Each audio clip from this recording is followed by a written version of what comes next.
И ако не е партия Величие, която да е организирана и да оказва съпротива, защото ние ще окажем и гражданска съпротива. Имаме право гражданско общество, имаме право да се отбраняваме, юмрук срещу юмрук, нож срещу нож, пистолет срещу пистолет. Така че ние сме добре организирани. Там, това, което казват Николай Филипов Пътпадъка, така наречения митничаря, подобно на нотариуса тук, но там се вкарват наркотици и всичко там е големия поток, от който влизат наркотици, с друг голям олигарх, който там му паркират корабите, където вкарват наркотици и изнасят от производство. Това, което се случва, е, че там ние разваляме тяхните игри. Има един предприемач в Слънчев бряг, който му разрушават хотелите и другите неща, ние се намесихме.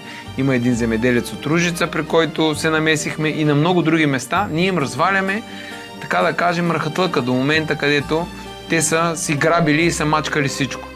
И трето лице е казало, че ние сме поръчани от Николай Филипов Пътпадъка, аз и Михаил Динев.